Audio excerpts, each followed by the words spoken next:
अस्सलाम वालेकुम, सुबह बख़ैर। जी जनाब, आज की वीडियो मैं शुरू कर रही हूँ, ब्लॉग शुरू कर रही हूँ मैं सुबह से।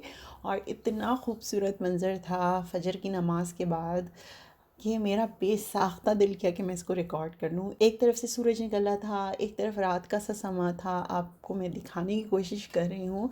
अगर आपको नज़र आ रहा हो तो सूरज की जो शुआएँ हैं वो बादलों पे पड़ी, इतनी सुरमई सुरमई सी शुआएँ, और इतना खूबसूरत और दिलफरेब मंज़र था कि मैं इसको रिकॉर्ड किए बगैर नहीं रह सकी। नमाज़ पढ़ने के बाद मैंने नाश्ता वगैरह चढ़ा दिया, तो उसके बाद फ्रेश एयर लेने जब मैं बाहर बैल्कनी में गई तो इतना प्यारा मंज़र था। ये देखें, पूरी स्काई लाइन आपको नज़र आ रही होगी। और मुझे वैसे नेचर जो है, दरख्त पत्ते वगैरह मुझे अट्रैक्ट नहीं करते। मुझे स्काई लाइंस, जो बादलों की फॉर्मेशन होती है, या इस तरह से कह लें कि सूरज की जो फॉर्मेशन होती है, रात में चाँद जो निकलते हैं, मुझे इस टाइप के मनाज़िर ज़्यादा पसंद है बनिस्बत इसके कि घास कैसी है, हरियाली है आपके चारों तरफ। तो मुझे वो वेदर, वो मुझे इतना अट्रैक्ट नहीं करता जितनी मुझे बादलों की फॉर्मेशन या आसमान पे जो फॉर्मेशंस बनती है, परिंदे उड़ रहे हैं, हल्का सा सूरज निकल रहा है और उसके आगे परिंदे उड़ रहे हैं, इस टाइप की जो फॉर्मेशंस होती हैं ना, वो मुझे ज़्यादा पसंद है।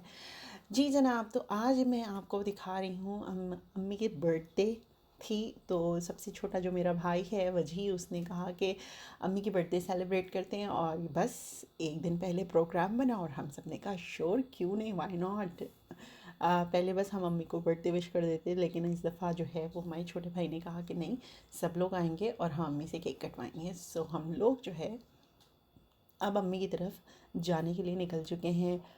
बर्फ़ पड़ रही थी, लेकिन क्या करें, ये तो नॉर्मल वेदर है कनाडा का। अब 4 महीने तक अगर बर्फ़ पड़ती रहे तो क्या कर सकते हैं।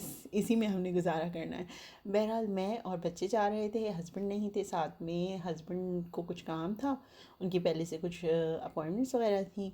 वीकेंड पे वो अपना जो पार्ट टाइम बिज़नेस करते हैं उसके लिए वो मीटिंग्स रखते हैं। सो वो हमारे साथ नहीं थे, वो अपना काम कर रहे थे। और हम निकल पड़े आहिस्ता आहिस्ता।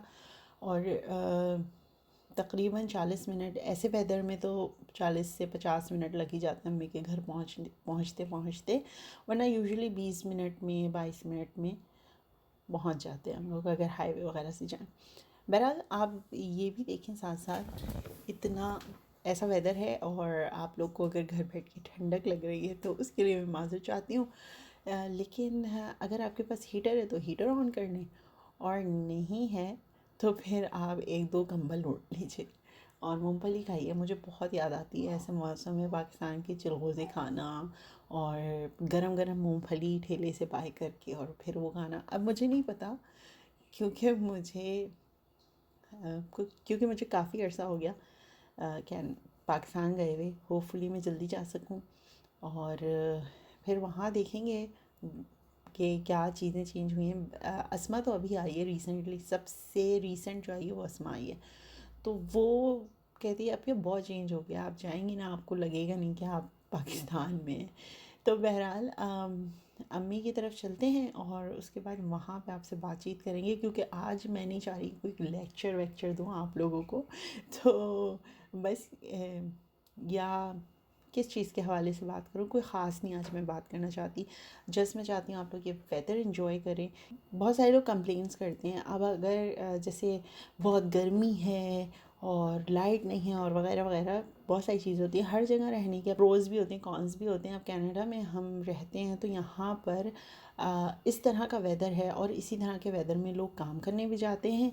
इसी तरह के वेदर में स्कूल कॉलेजेस सब नॉर्मल खुलते हैं। कोविड की वजह से थोड़ा सा मुश्किल है फ़िलहाल इस साल, और पिछले साल भी था, लेकिन यही वेदर रहता है। और बच्चों को हम बर्फ़ में खिलाते भी हैं और बच्चों को इंजॉय भी कराते हैं बर्फ़ में, क्योंकि उन्होंने इसी माहौल में पलना भरना है। और टीचर्स यही कहते हैं कि अगर आप नहीं चाहते कि अगर आपके बच्चे जो है वो स्नो वगैरह में खेलें, या आपको लगता है कि बहुत ज़्यादा शदीद सर्दी है और आप अपने बच्चों को नहीं चाहते कि हम उन्हें लेकर बाहर जाएं, क्योंकि आधा घंटा 40 मिनट बच्चों को बाहर ज़रूर लेके जाते हैं खिलाने के लिए। छोटे बच्चे जो होते हैं उनको थोड़ी लंबी रीस दी जाती है, और वो इसलिए दी जाती है ताकि वो बाहर स्नो वगैरह में जाकर अब खेलें उससे, और शेप्स बनाएं, और ये प्ले एंड लर्न का जो है एक बेसिक रूल है यहाँ का।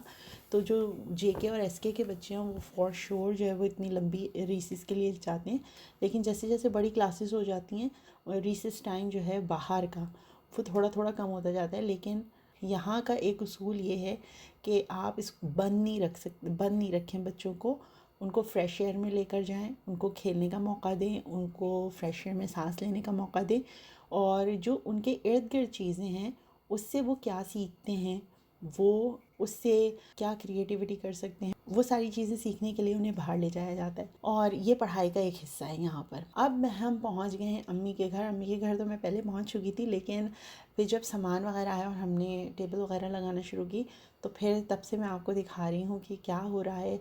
तो ये पिज़्ज़ा अम्मी का के लिए जो केक बनवाया था, एमन केक लेकर आई, वजी ने पिज़्ज़ा मंगवा लिए क्योंकि वो कह रहा था बच्चे खा लेंगे पिज़्ज़ा, और बच्चे क्या बड़े भी खा ही लेते हैं। ये बिरयानी मैंने बनवाई थी बाहर से और भाई ने ही बनवाई थी, वजी ने ही बनवाई थी कि उसने कहा था उसको बहुत दिलशार बिरयानी बनवा के लाइएगा, तो मैं ये बिरयानी बनवा के ले आई थी। और आपने देखा अम्मी को तो पता है वीकेंड पे अम्मी कुछ खा सालन वगैरह तो चढ़ाती हैं, या तो निहारी बनती है या फिर पाए वाए बनते हैं। और ये अम्मी के हाथ के दही बड़े मेरे फेवरेट हैं, मुझे दही बड़े बहुत पसंद हैं। ये फ्लावर्स एमन लेकर आई थी। और ये जो आपको बैग नज़र आ रहा है ये जो है इसमें परफ्यूम सेट था और सारे बच्चे जमा होके हैप्पी बर्थडे कह रहे। पप्पा ने मेरे फादर ने जो है वो कैश दिया था और सारे बच्चे बहुत खुश थे और सब अपने अपने तरीक़ों से हैप्पी बर्थडे विश कर रहे थे। मैं वीडियो के आखिर में दिखाऊंगी कि कैसे इन लोगों ने बर्थडे विश की। अब मैं आपको दिखाती हूँ कि मोमी ने क्या पहना हुआ था। मोमी हिजाब स्टाइलिस्ट है, as you all know by now. अगर आपको नहीं पता तो उसका चैनल का लिंक जो है वो डिस्क्रिप्शन में मिल जाएगा, वीडियो के आखिर में भी, तो आप वहाँ जाकर उसके चैनल के ऊपर देखिएगा। वो बहुत अच्छी हिजाब स्टाइलिंग करती हैं और makeup she is pro at it, तो इसका देख लें। ये नॉर्मल डेज़ में भी इतना अच्छा हिजाब बांधती हैं। अब हम आ जाते हैं इस तरफ। यहाँ क्या हो रहा है, यहाँ हो रहा है ये कि पाकिस्तान से अस्मा जो है वजी के लिए कुछ हुडीज़ वगैरह लेकर आई थी। उसके हस्बैंड ने हुडीज़ वगैरह जो है वो गिफ्ट्स भेजी थी, तो उसने उसमें ये जो सिक्योरिटी टैग्स हैं ना ये लगे रह गए थे। तो एमन उनको निकालने की कोशिश कर रही थी और उसे ये आता है। उसको भी जो गिफ्ट भेजे थे अस्मा के हस्बैंड ने, तो उसके उसके भी उसमें भी टैग्स लगे हुए थे, तो उसने अपने घर में निकाल लिए थे। अब यहाँ पे वजी की 2 हुडीज़ थी, उनमें ऐसा कर रही थी वो। मैं अपने घर में ट्राई करूँगी तो मैं आपको तफसील से बताऊँगी कि कैसे करते हैं, क्योंकि मेरे हस्बैंड को भी इसने एक जो भेजी है हुडी उसमें भी इत्तेफाक से सिक्योरिटी टैग लगा हुआ है। तो मैंने पहले तो ये सोचा था मैं ख़रीद ही लेती हूँ, क्योंकि पाकिस्तान से अक्सर कपड़े आते हैं या हम भी कभी मंगवाते हैं मॉल वगैरह से, तो उसमें सिक्योरिटी टैग्स लगे रह जाते हैं। तो यहाँ पर मैं आपको दिखाती हूँ, वो वाकई निकालने में कामयाब हो गई थी। ज़मीन पर बैठ के निकालती, बच्चे इर्द गिर्द ज़रूर थे, लेकिन हम बहुत ख्याल रख रहे थे कि बच्चे किसी भी तरह से इस चीज़ की तरफ पहुंच ना पाएँ। आप में से किसी के साथ ऐसा होता है कि आप मॉल से या कहीं से चीज़ लेके आएँ और उसमें ये लगा रह जाए, फिर आप लोग क्या करते हैं? मुश्किल हो जाती है, आई नो, लेकिन अब क्या कर सकते थे। यहाँ कहीं से लिया हुआ होता ना तो फिर ले जाते और रसीद दिखाकर उनसे टैक्स निकलवा लेते, लेकिन अब इसको कहाँ लेके जाते बहुत इशू हो जाता है। एनीवेज़ ये अब देख लें, अमन ने निकाली। मैं फास्ट फॉरवर्ड करके लगा देती हूँ क्योंकि वो 10-15 मिनट तक लगी रही थी एक हुडी के ऊपर। इसके अंदर कोई स्क्रू होता है, कोई पिन सी होती है, बेसिकली उसको निकालना होता है। वो निकल आई तो इसका मतलब है कि आपका टैग निकल आया, और ये निकल भी आया। बस जनाब, आज का व्लॉग यहीं तक था। और सब लोग बर्थडेज तो दिखाते हैं, लेकिन बर्थडे के बाद क्या करते हैं, खाना वाना खाने के बाद क्या करते हैं, वो मैंने आपको दिखा दिया कि हम लोग ऐसे ही चिल कर रहे थे, बातें शादी कर रहे थे, और एमन का हम कुछ रिकॉर्ड लगा रहे थे।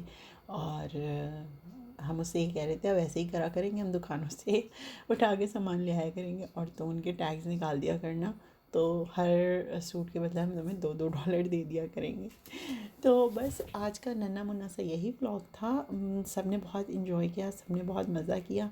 अब आप आखिर में देखें कि किस तरह से हमारे बच्चे जो है ना वो बर्थडे हैप्पी बर्थडे सॉन्ग गा रहे थे। सबकी अलग अलग आवाज़ें निकल रही थी, बट वी जॉय।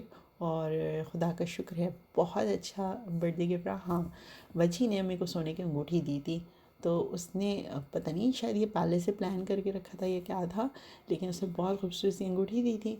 किसी और वीडियो में दिखाएंगे, यहाँ तो दिखा नहीं पाई मैं, क्योंकि उसके बाद सब इतने इधर उधर बिज़ी हो गए, बच्चों में लग गए, खाना खिलाने लग गए, तो सब इधर उधर मसरूफ़ हो गए थे।